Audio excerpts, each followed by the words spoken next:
오늘 말씀은 사도행전 1장 12절부터 26절까지 말씀입니다. 제가 봉독하겠습니다.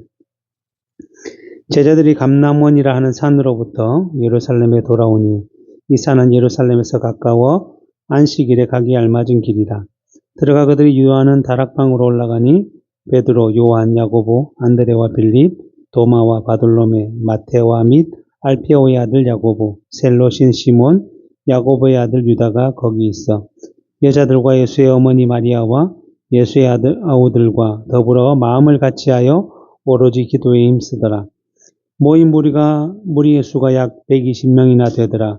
그때에 베드로가 그 형제들 가운데 일어서서 이르되 형제들아, 성령이 다윗의 입을 통하여 예수를 잡는 자들의 길잡이가 된 유다를 가리켜 미리 말씀하신 성경이 응하였으니 마땅하도다. 이 사람은 본래 우리 수 가운데 참여하여 이 직무의 한 부분을 맡았던 자라. 이 사람이 불의의 삭수로 밭을 사고 후에 몸이 곤두박질하여 배가 터져 창자가 다 흘러나온지라. 이 일이 예루살렘에 사는 모든 사람에게 알리어져 그들의 말로는 그 밭을 아겔다마라 하니 이는 피와 짓이라는 뜻이니라. 시편에 기록하였으되 그의 거처를 황폐하게 하시며 거기 거하는 자라가 없게 하소서 하였고 또 일렀으되 그의 직분을 타인이 취하게 하소서 하였도다. 이러함으로 요한의 세례로부터 우리 가운데 올라져 가신 날까지 주 예수께서 우리 가운데 출입하실 때에 항상 우리와 함께 다니던 사람 중에 하나를 세워 우리와 더불어 예수께서 부활하심을 증언할 사람이 되게 하여야 하리라 하거늘 그들이 두 사람을 세우니 하나는 바사바라고도 하고 별명은 유스도라고 하는 요셉이요 하나는 마띠아라. 그들이 기도하여 이르되 뭇 사람의 마음을 아시는 주여 이 두 사람 중에 누가 주님께 택하신 바 되어 봉사와 및 사도의 직무를 대신할 자인지를 보이시옵소서.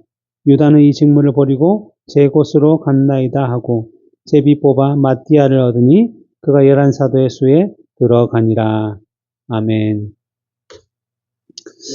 예수께서 자기 백성을 저희의 죄에서 구원하실 분으로 성육신하셔서는 이가 때가 되었을 때에 세례를 받으시고 공생의 사역을 시작하셨습니다. 그리고는 제자들을 부르시고 그들과 함께 다니면서 말씀을 전하시면서 병든 자도 고치시고 귀신 들린 자도 치유하시며 또 수많은 기적과 이적을 나타내 보이셨습니다. 예수님께서 이러한 사역을 하신 이유는 예수님 자신이 성경에 오시기로 기록되어 있는 메시아, 하나님의 기름 부음을 받은 자, 약속된 그리스도이심을 나타내 보이시기 위해서 정말 영적으로 무지하고 어두웠던 그들이 깨달을 수 있도록 하시기 위해 이렇게 사역을 하신 것입니다. 그래서 그 당시에 수많은 사람들이 예수님의 사역을 따라다니게 되었는데 이 오병이의 사건을 통해서 예수님께서 이적을 베푸신 후에 그들이 예수님을 따라다닌 이유에 대해서 말씀해 주시는데 요한복음 6장에 보면 예수님께서 그들에게 너희가 나를 찾는 것은 표적을 본 까닭이 아니요 떡을 먹고 배부른 까닭이다 라고 말씀해 주셨습니다. 이처럼 그들은 단지 먹고 배부른 까닭에 이적과 기적을 통해서 병자가 낫고 여러 가지 놀라운 일이 발생하는 까닭에 예수님을 따라다녔던 것이고 그래서 결국에는 예수님을 자신들의 육신의 왕으로 삼고자 하기도 했던 것입니다. 그러나 예수님께서 이 땅에 오신 이유는 단지 그냥 한 나라인 이스라엘의 그 세상의 왕이 되고자 해서 오신 것이 아니라 태초부터 종말까지 하나님의 택한 백성으로 예정된 자들을 구원하러 오셨다라는 표적을 보이시고 실제적으로 구원을 완성시키기에 오셨던 것입니다. 그래서 예수님께서는 그들에게 너희는 썩을 양식을 위하여 일하지 말고 영생을 하도록 있는 양식을 위하여 일하라 라고 말씀해 주셨습니다. 그러자 그들이 그러면 우리가 어떻게 해야 합니까? 라고 물을 때에 예수님께서 대답하시기를 하나님께서 보내신 일을 믿는 것이 즉 예수님을 믿는 것이 하나님의 일이며 영생을 위한 일이다 라고 말씀해 주셨습니다. 그러나 그 당시에 많은 사람들이 이러한 영생을 위한 영적인 일을 깨닫지 못하고 계속적으로 이적과 기적을 통해 먹고 배부른 이유로 따라다니게 되었던 것이고, 대표적으로 예수님의 제자들 정도만 주는 그리스도시요 살아계신 하나님의 아들이심을 고백하게 된 것입니다. 하지만 이러한 제자들도 믿음이 너무 어렵기 때문에 지난 시간에도 말씀드렸듯이 영적인 일을 온전히 깨닫지 못하고, 그래서 예수님께서 잡히실 때에 자기들도 같이 잡혀 죽을까봐 도망을 하였던 것이고, 또 여러 번 말씀하신 그 순환의 일, 즉 대제사장의 무리들에게 잡혀서 죽을 것이지만 3일 만에 부활하실 그 말씀의 의미를 깨닫지 못했던 것입니다. 그래서 예수님께서 죽으시고 부활하셔서 제자들을 직접 찾아가셔서 자신의 몸을 보이실 때야 제자들이 그 사실을 믿게 되었고, 그렇지만 그들의 믿음은 아직도 어렵기 때문에 마치 사도 바울이 고린도 교회 성도들에게 형제들아 내가 신령한 자들을 대함과 같이 너에게 말할 수 없어서 육신에 속한 자 곧 그리스도 안에서 어린 아이들을 대함과 같이 하노라 라고 하신 그 말씀처럼 예수님께서도 제자들을 대하신 것입니다.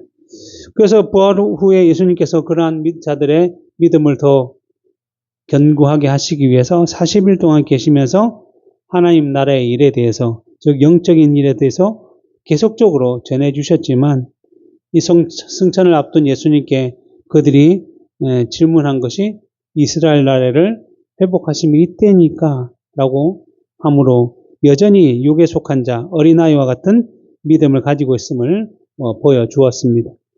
그래서 예수님께서는 이러한 제자들에게 승천하시면서 말씀하시기를 너희는 예루살렘에 모여 하나님께서 약속하신 또 다른 보혜사 성령님께서 오시기를 기다려라. 성령께서 오시면 너에게 임하시면 너희가 권능을 받고 예루살렘과 온 유대와 사마리아와 땅 끝까지 내 증인이 될 것이다 라고 말씀해 주셨습니다. 그리고 요한복음 14장 26절에 보혜사 곧 아버지께서 내 이름으로 오실 성령 그가 너에게 모든 것을 가르치고 내가 너에게 말한 모든 것을 생각나게 하리라 라고 말씀하심으로써 이 성령이 오시면 그분의 깨닫게 하심과 인도하심을 따라 이제 너희가 복음의 증인으로서 합당하게 준비되어 사명을 감당하게 될 것이다 라고 하셨습니다. 그렇다면 여기서 이제 한 가지 우리가 질문을 할 수가 있는데, 그것은 요한복음 14장 16절에 성령님을 우리가 또 다른 보혜사라고 부르고 있는데, 그 말씀은 예수님도 곧 보혜사라는 의미라고 볼 수 있는데, 그렇다면 부활하신 예수님께서, 그 보혜사께서 계속 제자들과 함께 계시면서 그들에게 그런 보혜사의 역할을 통해서 깨닫게 하시고 알게 하시면 더 좋지 않았을까라는 생각이 들 수도 있다라는 것입니다. 공생애 동안 계속 제자들과 함께 다녔던 그 예수님께서 그들을 더 잘 알고 있기 때문에 함께 계시면서 가르치면서 깨닫게 하시는 것이 더 좋을 것 같아 보이고, 또 예루살렘에 사는 사람들도 십자가에서 분명히 죽으신 분이 다시 살아나셔서 그들에게 오셔서 사역을 하시면 우리 생각에는 아마 많은 사람들이 더 이전보다는 따르게 될 것이고, 또 이제 더 나아가 유대와 사마리아에 있는 사람들도 다 예루살렘으로 예수님을 보러 또 그분의 말씀을 들으러 그분을 경험하기 위해서 오면 더 좋지 않을까라는 생각도 할 수 있을 것입니다. 하지만 예수님께서는 이러한 방식이 아니라 승천하시고 이후에 하나님의 영, 예수의 영이라고 불리시는 성령께서 오셔서 복음의 전파 일을 하도록 그렇게 해주신 것입니다. 이렇게 하신 이유는 먼저는 그 삼위일체 하나님의 가장 기쁘시고 선하신 뜻과 약속된 말씀을 따라서 이루어진 것이라고 할 수 있습니다. 그리고 또 다른 이유를 찾아보면 앞에서도 예수님께서 사람들에게 너희가 썩어 없어질 양식이 아니라 영생을 하도록 있는 양식을 위하여 일하라 라고 말씀해 주셨듯이 하나님 나라의 일은 이 세상적인 방식이 아니라 영적인 방식으로 이루어진다라고 하시는 것입니다. 당장 보기에는 예수님께서 함께 계시니 제자들이나 예루살렘에 있는 사람들에게 좋을 수도 있지만 유대와 사마리아 그리고 그 너머 지역에 있는 사람들에게는 그것이 결코 좋은 일만은 아니라고 할 수 있습니다. 왜냐하면 인성을 가진 예수님께서 예루살렘에 계시면 사마리아나 아니면 소아시아나 이곳에 결코 계실 수가 없기 때문입니다.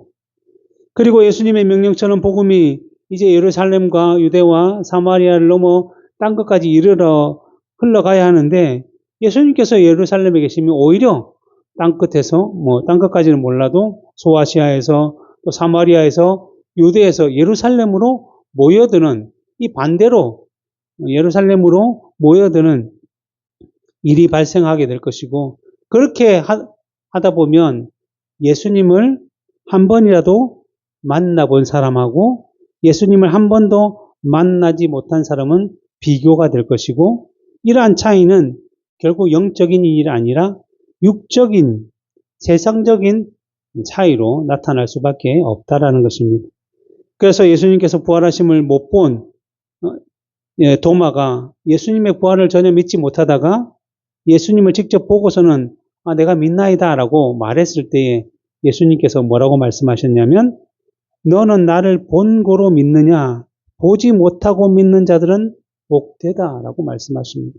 결국 예수님께서 제자들에게 가르쳐 주고자 하신 것은 세상적인 경험과 그러한 일이 아니라 하나님 나라의 일, 영적의 일, 그리고 믿음의 일이라는 것입니다.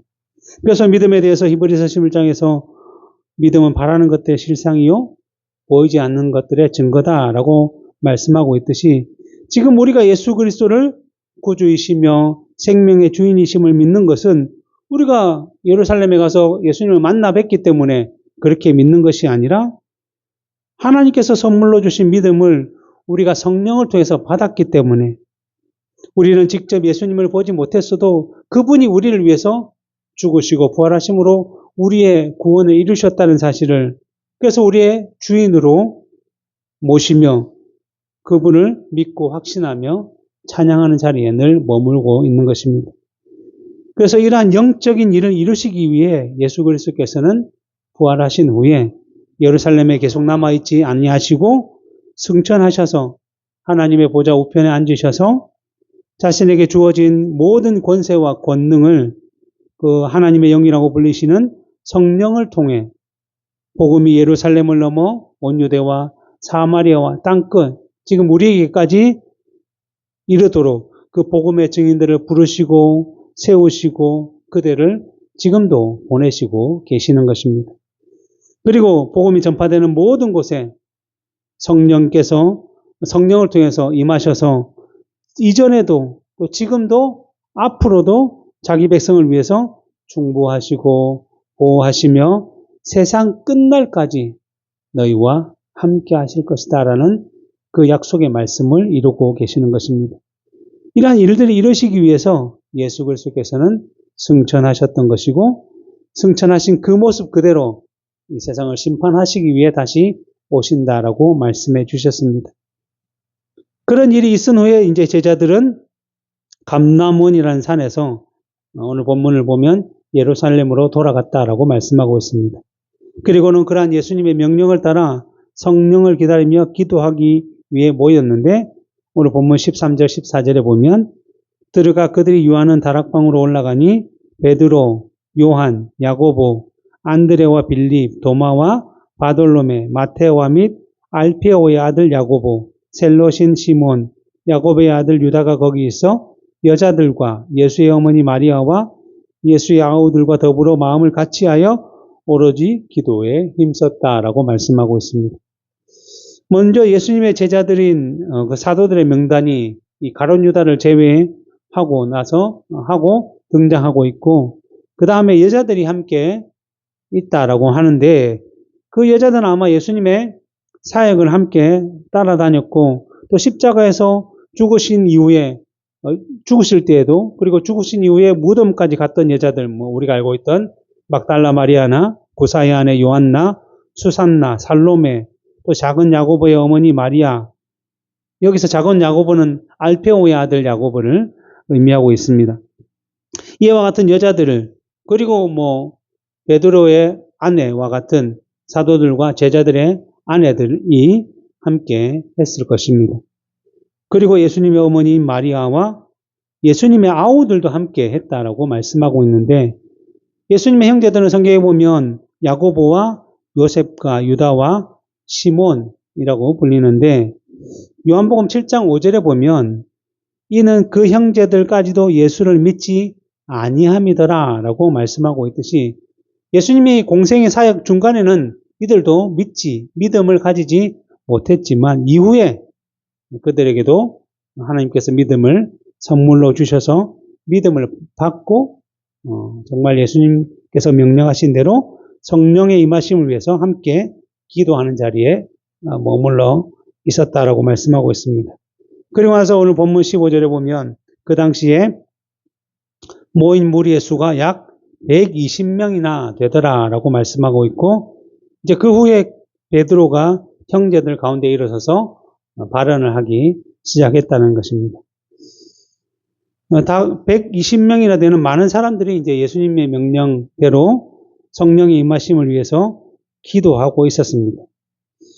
이때는 어느 때인가 하면 예수님께서 6월절에 십자가에서 죽으시고 3일만 안식 후 첫날에 부활하신 그 후에 제자들과 한 40일 정도 이제 머무셨다고, 그 후에 승천하셨다라고 말씀하고 있기 때문에 6월절 다음 날 그 안식일부터 50일이 되는 날이 이제 오순절, 77절 이게 되기 때문에 그때 성령 강림이 일어났으니 이들은 한 9일 정도 함께 모여서 기도를 한 것입니다. 물론 여기서 잠을 자고 기도했는지는 알 수 없지만 아마 자기의 집으로 저녁에 되면 돌아갔다가 다시 또 모여서 기도하고 이런 식으로 계속적으로 성령의 임하심을 위해서 기도한 것 같습니다. 근데 그러한 여러 날 중에 베드로가 이제 어느 날 일어나서 가룟 유다의 결원으로 발생된 사도의 한 자리를 채우기 위해서 투표를 하기 위한 발언을 시작한 것으로 보입니다. 근데 여기서 먼저 이제 한 가지 짚고 넘어갈 것이 있는데, 그것은 이제 베드로와 관련된 내용입니다. 일반적으로 이제 제가 교회 사역을 하는 가운데 많이 들었던 얘기가 뭐냐면, 베드로에 대해서 많은 사람들이 예수님의 수제자다, 수석 사도다, 이런 느낌으로 많은 이야기들을 하고 있었던 것입니다. 물론 이제 복음서에서 베드로의 이름이 자주 등장하고, 또한 예수님께서도 늘 베드로와 야고보와 요한을 따로 데리고 가시기도 하고, 또 오늘 본문에처럼 이 사도의 자리를 채우기 위한 일에도 이 베드로가 먼저 일어나서 발언을 하고, 또 이후에 오순절 성령 강림 사건 이후에는 또 베드로가 또 설교를 하고, 그로 인해서 3,000명이나 또 주께로 돌아오는 이러한 놀라운 일들이 발생한 것은 사실이라고 할 수 있습니다. 하지만 우리가 이러한 모습만을 가지고 베드로를 마치 모든 제자들, 모든 사도들의 대표이며 예수님의 수제자다라고 생각하는 것은 앞에서도 계속적으로 얘기한 성경과 하나님 나라의 일과 그 방식과는 좀 다르다라고 볼 수 있는 것이죠. 베드로에 대해서 한번 살펴보면, 베드로를 예수님께서 처음 만나셨을 때 요한복음 1장에 보면 이 요한의 말을 듣고, 세례 요한이죠. 세례 요한의 말을 듣고 예수를 따르는 두 사람 중에 하나는 시몬 베드로의 형제 안드레라. 그가 먼저 자기 형제 시몬을 찾아 말하되 우리가 메시아를 만났다 하고, 메시아는 번역하면 그리스도라.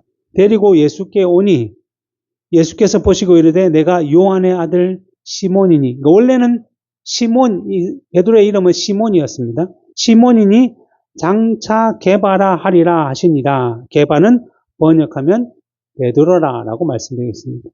그러니까 요한의 아들 시몬을 처음 만난 예수님께서 이 시몬에게 너는 장차 게바라 할 것이다. 이 게바는 이제 아람어 표현이거든요. 근데 헬라어로 하면 베드로이고 우리나라 말로 해석을 하면 반석이라는 뜻을 가졌기 때문에 아마 예수님께서 지금은 아니지만 내가 너를 반석과 같은 믿음을 가진 자로 만들어 가시겠다라는 뜻으로 한 것으로 봅니다. 그런데 마태복음 16장에 가보면 예수님께서 이제 사람들이 나를 누구라고 생각하느냐라고 물으실 때에 제자들이 물어보니까 사람들이 예수님을 그냥 뭐 엘리야나 뭐 선지자 중에 한 사람으로 본다라고 대답을 했고, 그때 예수님께서 그렇다면 제자들이 너희는 나를 누구라고 생각하느냐라고 물으셨고, 그때 베드로가 일어서서 주는 그리스도시요 살아계신 하나님의 아들이십니다라고 신앙 고백을 했다는 것입니다. 예수님께서 이러한 신앙 고백에 대해서 칭찬을 하시면서 뭐라고 말씀하셨냐면, 바요나 시모나, 그러니까 요나의 아들 시모나, 요한, 요나 뭐 이렇게 같은 의미로 보는 것 같습니다. 시모나, 내가 복이 있도다. 이를 내게 알게 한 이는 혈육이 아니요 하늘에 계신 내 아버지이시다라고 말씀해 주셨습니다. 그러니까 베드로가 이렇게 참된 신앙 고백을 그 당시 많은 사람들은 할 수 없는데 할 수 있었던 것은 베드로에게 있던 지혜와 지식과 그동안 쌓았던 경험, 그의 노력, 그의 공로가 아니라 하나님께서 베드로로 하여금 깨닫게 해주셨으니까 그것으로 말미암아 이루어진 일이다라고 말씀해 주신 것입니다. 그리고 예수님께서 앞에서 베드로에게 너는 나를 누구라고 부르냐라고 한 것이 아니라 제자들 모두에게 너희는 나를 누구라고 생각하느냐라고 물으셨기 때문에 이 베드로의 고백은 베드로 단 한 사람의 고백이 아니라 그 당시 가룟 유다를 제외한 모든 11 제자의 마음을 그냥 대표로 말한 것으로 볼 수 있는 것이죠. 그렇기 때문에 이것은 단지 베드로의 공로가 아니라 사도들 전체의 공통된 고백으로 우리가 보아야 하는 것입니다. 그리고 나서 그 다음 절에 예수님께서 뭐라고 하시냐면, 또 내가 내게 이르노니 너는 베드로라. 내가 이 반석 위에 내 교회를 세우리니 음부의 권세가 이기지 못하리라. 내가 천국 연세를 내게 주리니 내가 이 땅에서 무엇이든지 매면 하늘에서도 매일 것이요 내가 땅에서 무엇이든지 풀면 하늘에서도 풀리리라 말씀해 주셨습니다. 이 말씀에 좀 오해를 불러일으키는데, 단순히 그냥 한글로만 우리가 문장으로만 보면 너는 베드로이고 또 베드로의 뜻이 반석이기 때문에 이 반석 위에 내 교회를 세우고 너에게 천국 열쇠를 주리니 그것으로 네가 땅에서 매면 하늘에서도 매이고 땅에서 풀면 하늘에서도 풀릴 것이다 라고 말씀하는 것처럼 볼 수 있습니다. 그래서 로마 천주교에서 이러한 내용을 통해서 로마 교회의 초대 교황은 이 베드로이고 그 베드로의 무덤 위에 로마 교회가 세워졌거든요. 그러니까 그 위에 세워진 이 로마 교회가 예수님의 뜻을 따라 세워진 교회이고, 이 베드로가 초대 교황이니까 그 이후부터 세워지는 다 교황은 예수님의 명령을 따라 열고 푸는, 천국을 열고 푸는 열쇠를 가진 사람이다라고 주장을 한 것이고, 그래서 로마 천주교의 신학은 공로주의로 흘러가게 된 것입니다. 그래서 이제부터는 교황이 아니라도 교황과 로마 교회의 명령과 권위를 따라 행한 사람들의 노력, 사람들의 공로를 인정해 주어서 그러한 사람을 거룩한 사람, 성자라고 불렀고, 그러한 사람들의 믿음을 칭송하기 시작한 것입니다. 그래서 예를 들면 사람이 믿음의 분량을 점점 자라게 하고 키워서 천국에 바로 갈 수 있는 믿음을 100이라고 한다면, 일반 사람들은 그 100에 전혀 못 미치는 10 아니면 20 아니면 50 정도만 쌓고 죽어서 곧바로 천국에 가지 못하고 연옥이라는 곳에 가서 나머지를 채우기 위해서 연단받고 훈련받고 고난을 받고 100을 채워서 천국에 간다라고 하지만, 그들이 인정하는 거룩한 사람, 성자들은 믿음이 천국을 갈 수 있는 100을 넘어서 110, 120, 150 이 정도로 많은 믿음을 쌓았기 때문에 그들이 천국을 가기 위해서 100이라는 믿음을 사용하고 나머지 믿음, 10, 20, 50 이런 믿음을 믿음의 창고라고 불리는 곳에 이렇게 보관하는데 그 보관하는 창고에 있는 믿음을 다른 사람에게도 나누어 줄 수 있다라고 하는 것입니다. 그런데 그 나누어 주는 권세를 누가 받았냐면 이 로마 교황과 교황청, 그 로마 교회가 받았다라는 것입니다. 그래서 이를 통해서 사람들에게 로마 교회의 말을 잘 듣고 잘 따라하고 그들의 명령 지킨 자들에게는 이러한 믿음을 나누어 주고 그들을 하여금 바로 천국에 갈 수 있는 그러한 특권을 허락하였습니다. 그래서 이러한 공로주의 사상이 점점 더 타락하고 부패해서 결국에는 우리가 면죄부, 면벌부라고 불리는 것들을 판매하게 되었고 이로 인해서 루터가 이것을 반박하며 종교개혁이 시작이 된 것입니다. 그러기에 우리가 성경을 통해서 우리가 기억해야 할 것은 무엇인가 하면 비록 베드로라는 사람의 신앙의 모습이 때로는 두드러지게 때로는 대표적으로 또는 풍성하게 드러났다고 할지라도 그것에 대해서 우리가 세상의 방식으로 그것을 따라 공로로 인하여 주어진 것처럼 표현하는 것을 우리는 조심하고 배제해야 하는 것이 합당하다는 것입니다.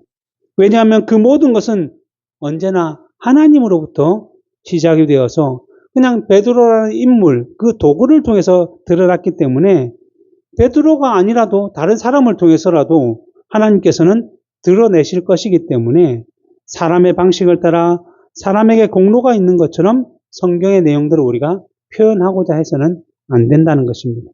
그래서 베드로 자신도 베드로전서 5장 1절에 보면 이렇게 표현합니다. 너희 중 장로들에게 권하노니 나는 함께 장로된 자요 그리스도의 고난의 증인이요 나타날 영광에 참여할 자라고 말씀함으로써 내가 사도 중에 사도고 예수님의 수제자고 사도 중에 수석 사도다라고 표현하고 있는 것이냐? 너희와 함께 장로된 자, 하나님의 부르심을 받아 그냥 사도의 자리에 있는 자, 장로의 자리에 있는 자, 너희와 같은 존재다라고 말씀하고 있는 것입니다. 사도 바울도 자신에 대해서 뭐라고 표현하냐면 고린도전서 15장에서 나는 사도 중에 가장 작은 자다 라고 말하면서 뭐라고 했냐면 내가 나된 것은 하나님의 은혜로 된 것이니 내게 주신 그의 은혜가 헛되지 아니하여 내가 모든 사도보다 더 많이 수고하였으나 내가 한 것이 아니요 오직 나와 함께 하신 하나님의 은혜다라고 고백을 한 것입니다. 그리고 사도행전 15장에 보면 예루살렘 공회가 이방인에게 할례를 행하고 모세의 율법을 지키도록 하는 문제로 이제 일어났고 변론하는 중에 베드로가 마치 대표처럼 수석 사도처럼 사회를 맡아서 인도한 것이 아니라 오히려 작은 야고보라고 불리는 알페오의 아들 야고보가 이 회의를 주관했던 것이고 결론적으로 이 야고보가 그 결론을 내리면서 이르되 형제들아 내 말을 들으라 라고 하면서 그러므로 내 의견에는 이방인 중에 하나님께로 돌아오는 자들을 괴롭게 하지 말고 다만 우상에 더러운 것과 음행과 목매어 죽인 것과 피를 멀리하라고 편지하는 것이 옳다라고 한 것을 예루살렘 공회가 그대로 따르기로 하고 이방의 사람들에게 전했다라는 것입니다.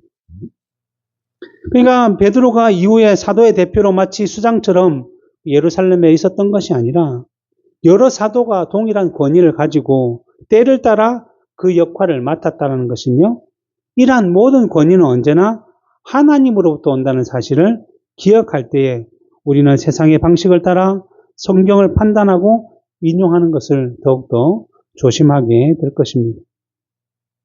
그래서 이러한 베드로가 이제 일어나서 발언을 하게 되었는데 그것은 예수님을 배반하고 팔아버리고 자살한 가룟 유다로 인해서 12사도에서 11사도로 이제 결혼이 생긴 자리를 채우기 위한 내용이었습니다. 이 가룟 유다는 예수님의 부르심을 따라 12자제로 세워졌지만 예수님께서 공생의 사역을 통해서 가르친 내용들을 전혀 깨닫지도 못하고 따르지도 못했을 뿐만 아니라 또 세상적인 욕심과 욕망에 사로잡혀서는 결국에는 예수님을 은삼십에 팔아버리기까지 했던 것입니다. 그러나 물론 나중에 이러한 일에 대해서 회개하기보다는 그냥 뉘우쳤던 것이고 그 돈을 다시 대제사장의 무리들에게 돌려주며 스스로 목매어 죽었다라고 복음서에서는 기록되고 있습니다. 그래서 베드로는 이러한 가룟 유다의 배신에 대해서 오늘 본문 16절에 뭐라고 되어 있냐면 형제들아 성령이 다윗의 입을 통하여 예수 잡는 자들의 길잡이가 된 유다, 이 가룟 유다죠. 가룟 유다를 가리켜 미리 말씀하신 성경이 응하였으니 마땅하다. 무슨 말입니까? 가룟 유다에게 나타날 이 모든 일들이 성경에 미리 예언되어 있었고 그 예언을 따라 유다가 목매어 죽었는데 그것이 마땅하다, 합당하다라고 말씀하고 있는 것입니다. 그리고 복음서에서는 단지 목을 메어 죽었다라고 기록하고 있는데 사도 바울은 오늘 본문에서는 좀 더 자세하게 설명하고 있는데 그것은 아마도 그가 목을 메고 이렇게 죽는 광운돼서 끈이 떨어졌든지 여러 가지 이유로 떨어지게 되고 그때에 배가 터져서 창자가 흘러나오게 된 그렇게 아주 비참하게 죽게 되었다라고 말씀하고 있습니다. 그리고 더 나아가서 이 모든 내용을 예루살렘에 사는 사람들이 다 알 정도로 이 가룟 유다의 배신에 대해서 그리고 그 배신으로 인한 죽음의 결말이 무엇인지를 적나라하게 보여주고 있었다라고 말씀하고 있습니다. 그리고 베드로는 그러한 사람이 12사도의 한 자리를 차지하고 있었기 때문에 그의 직분을 타인이 취하게 하소서라는 시편의 말씀을 인용하면서 이러한 가룟 유다로 인해 줄어든 사도의 자리를 새롭게 채우고자 하였습니다. 성경에 보면 12은 완전수로 알려져 있어서 구약을 대표하는 것이 12지파라고 한다면 신약은 예수님께서 세우신 12사도가 대표를 한다고 할 수 있습니다. 그렇다고 대표라고 해서 올림픽에 우리를 대표해서 레슬링에 참여하고 국가대표들이 축구에 참여하고 여러 가지 운동 경기에 참여하듯이 그런 의미의 대표가 아니라 대한민국에 사는 사람을 한국인이라고 대표적으로 지칭하듯이 하나님의 백성을 지칭할 때 구약에서는 12지파에 속한 사람이다라고 얘기를 하고 신약 시대 이후에는 12사도가 예루살렘과 유다와 사마리아와 땅끝까지 이르러 복음이 전파되도록 부르심을 받았기 때문에 이러한 복음을 통해서 예수 그리스도 안으로 하나님의 백성으로 부르심 받은 사람 전체를 지칭할 때 12사도 안에 속한다라고 하는 것입니다. 그러기에 이제 12사도 중에 하나인 가룟 유다가 배신으로 떨어져 나간 자리면 그럼 하나님의 백성이 좀 줄어든 것은 아닌가? 12이 아니라 11이니까 이런 의미로 다른 사람을 채우고자 한 것이 아니라 요한복음 18장에 보면 예수님께서 아버지께서 내게 주신 자 중에 하나도 잃어버리지 아니한다라는 말씀처럼 혹시라도 우리가 그러한 오해된 생각을 할까봐 12를 채워서 나에게 주어진 자는 내가 결코 잃어버리지 않겠다라는 의미로 그 결혼을 채우게 하신 것입니다. 그러니까 결국 가룟 유다는 12사도 중 한 사람으로 부름을 받았지만 예수님을 배신해서 복음의 배반자로서 떨어져 나갔기 때문에 그 자리를 채우게 된 것이고 그 이후에 사도행전 12장에서 헤롯으로 인해서 야고보가 순교를 당했을 때에는 그때도 이제 12사도 중에 한 사람이 없어졌으니까 채운다는 것이 아니라 야고보는 배신으로 배반해서 복음의 배반자가 된 것이 아니라 그의 복음을 가르침을 듣고 배운 사람들이 여전히 땅끝까지 흘러가고 있기 때문에 그것은 결원이 아닌 하나님의 뜻을 따라 이루어진 방식이라는 것입니다. 그래서 이런 것들을 볼 때 하나님의 선하신 역사가 때로는 우리가 보기에는 잃어버린 것처럼 보이고 때로는 실패한 것처럼 보일 수도 있지만 하나님의 일하심과 예수님의 일하심은 결코 실패한 것이 아니라는 사실을 이것을 통해서 보여주는 것이며 언제나 성경의 말씀이 응하는 방식으로 성경의 말씀이 온전히 이루어지는 방식으로 일하고 계신다는 사실을 이러한 일들을 통해서 우리에게 보여주고 있습니다. 그러면서 이제 베드로는 누구를 사도로 세워야 될지에 설명하고 있는데 본문 21절, 22절에 보면 이러함으로 요한의 세례로부터 우리 가운데 올려져 가신 날까지 주 예수께서 우리 가운데 출입하실 때에 항상 우리와 함께 다니던 사람 중에 하나를 세워 우리와 더불어 예수께서 부활하심을 증언할 사람이 되게 하려야 하리라 라고 말씀하고 있습니다. 지금 12사도에게 주어진 사명은 무엇인가 하면 복음을 땅끝까지 전해야 하는 것이기 때문에 이러한 일들을 잘 이행하기 위해서는 예수님께서 공생의 사역을 시작하시면서부터 함께 따라다니면서 예수님으로부터 가르침을 받고 보고 듣고 경험했던 사람이 그리고 그의 죽으심과 부활하심을 직접 경험했던 사람이 성령의 임하심으로 말미암아 그 모든 것을 깨닫게 되어 더 잘 전할 수 있기 때문에 사도 베드로는 이러한 내용을 가진 사람이 세워져야 함이 마땅하다라고 하는 것입니다. 그래서 이러한 자기 요건을 합당한 사람을 찾아보니까 23절에 보면 그들이 두 사람을 내세우니 하나는 바사바라고도 하고 별명은 유스도라고 하는 요셉이요 하나는 마띠아다. 요셉과 마띠아가 이제 전거를 받게 되었는데 여기서 좀 이상한 표현이 있습니다. 왜냐하면 요셉에 대해서는 아주 자세하게 이 사람은 바사바라고도 하고 별명은 유스도라고 알려진 요셉이라는 인물이고 마띠아는 그냥 마띠아다라고 한 것이죠.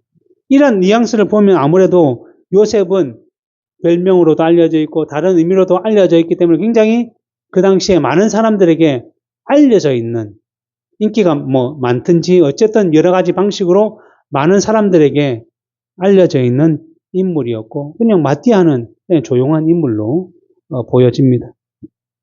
그래서 세상에 말하는 방식대로 투표를 하면 마치 인기 투표처럼 많이 알려진 잘 알려진 요셉이 선출될 것처럼 보였지만 그렇지 않다라고 성경은 말씀하고 있습니다.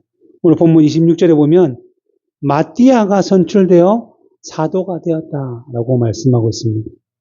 왜 그렇게 됐는지 우리가 이유를 좀 유추해 보면 이 사람들이 모여서 120명이 모여서 투표한 방식이 사람들이 얼마나 좋아하고 사람들에게 얼마나 잘 알려져 있고라는 식의 인기 투표의 방식이 아니라 제비 뽑기의 방식이었기 때문이라는 것입니다. 우리가 그냥 단순한 제비 뽑기라고 한다면 두 명 중에 한 명이니까 50%이 사람이 걸릴지 저 사람이 걸릴지 둘 중에 한 명 그냥 마치 운으로 결정되는 것처럼 볼 수 있지만 성경에서 말하고 있는 제비 뽑기라의 방식은 운이 아니라 하나님께서 하신 일이다라는 것을 언제나 말씀하고 있습니다. 그래서 가나안 정복 당시 아이성 전투에서 패한 후에 그 일이 누구의 죄로 말미암은지를 제비 뽑았을 때 12지파 중에 유다지파가 뽑혔고 유다지파 중에 세라라는 사람이 세라의 가문이 뽑혔고 세라의 가문 중에 삽디라는 또 가문이 뽑혔고 그 중에 갈미의 아들인 또 아간이 또 뽑혀서 결국에는 아간이 자신이 그러한 죄를 지었다라고 자백하게 되었고 그로 인해서 합당한 형벌을 받게 된 것입니다. 그리고 이후에도 가나안 정복을 마치고 가나안 땅을 어떻게 분배할까 할 때에도 여호수아 14장 2절에 보면 여호와께서 모세에게 명령하신 대로 그들의 기업을 제비 뽑아 9지파 반에게 나누어 줬다라고 말씀하고 있습니다. 내가 좀 더 전쟁에 많이 참여했고 우리 지파가 좀 더 많은 나라를 물리쳤고 우리 지파가 좀 더 이 일을 통해서 많은 손해를 입었으니 우리가 좀 더 많은 땅을 얻는 것이 합당하지 않느냐라고 할 수도 있지만 그 땅을 주신 분이 약속의 땅 가나안을 주신 분이 하나님이시기 때문에 그 하나님이 주신다는 의미로 제비를 뽑았고 제비 뽑은 대로 그들이 분배받은 땅으로 돌아가며 그 땅을 자신의 땅으로 여겼다라는 것입니다. 그래서 잠언 16장 33절에도 제비는 사람이 뽑으나 모든 일을 작정하기는 여호와께 있느니라. 성경에서는 늘 제비를 뽑는다는 것은 그 모든 것을 하나님께 맡기고 그대로 따르겠다라는 의미로 했던 것이고 그래서 모든 결과를 하나님께 맡기고 이들이 어떻게 했냐면 오늘 본문 24절 25절에 그들이 기도하여 이르되 뭇 사람의 마음을 아시는 주여 이 두 사람 중에 누가 주님께 택하신 바 되어 봉사와 및 사도의 직무를 대신할 자인지 보이시옵소서라고 하면서 제비를 뽑았다는 거예요. 하나님의 뜻을 묻기 위해서 제비를 뽑았고 그런데 잘 알려지지 않은 마띠아가 선출이 된 것이고 그렇다고 해서 다시 한번 투표를 합시다. 다시 한번 더 제비를 뽑읍시다라는 말이 없이 그냥 이 마띠아가 사도의 수에 들어감을 인정하며 하나님께 영광을 돌렸다는 것입니다. 그리고 이제 사도 선출을 위한 제비 뽑기 이후에는 성경에 더 이상 제비를 뽑아 무엇을 결정하는 방식은 나오지 않고 있습니다. 그 이유는 우리가 생각해 보면 앞에서도 말씀드렸듯이 보혜사 곧 아버지께서 내 이름으로 보내실 성령 그가 너에게 모든 것을 가르치고 내가 너에게 말한 모든 것을 생각나게 하리라 하신 그 예수님의 말씀처럼 이 오순절 성령 강림 이후에는 성령께서 임하심으로 인해서 이 하나님 백성들에게 그들로 하여금 어떠한 지혜를 사용하고 어떠한 지식을 이용해야 될지를 풍성하게 깨닫게 해주셨기 때문에 더 이상 이런 제비뽑기의 방식이 아닌 그들에게 주신 지혜를 사용해서 주의 뜻을 이루어 가도록 하신 것이고 우리가 그러한 기도와 또 여러 가지 우리에게 주신 지혜를 모아서 결정하면 그 일을 이루시는 분은 언제나 하나님이시라는 사실을 우리가 기억하며 이 일들을 이루어 가기 때문에 더 이상 제비뽑기의 방식은 우리에게 주어진 것이 아니다라고 말씀드릴 수 있습니다. 이제 말씀을 맺도록 하겠습니다. 예수님께서 부활 승천하시면서 제자들에게 예루살렘에서 성령을 기다리라라고 말씀해 주셨습니다. 그래서 제자들이 예루살렘에 모여서 정말 120명, 그 중에 어떤 사람이 있죠? 예수님의 사도, 제자들, 그리고 70인 제자들 중에 또 그들과 함께 다녔던 여자들, 그리고 예수님을 믿지 않았던 예수님의 형제들까지 모여서 함께 기도에 힘썼다는 것입니다. 우리가 여기서 오해하지 말아야 할 것은 다 같이 모여서 기도에 힘썼다니까 한국 사람들을 하면 모이면 기도하면 어떻게 하죠? 막 통성은 기도하면서 큰 소리로 기도해야만 그 모든 일들이 하나가 되고 힘이 모인다라고 생각하는 것은 잘못됐다라고 할 수 있습니다.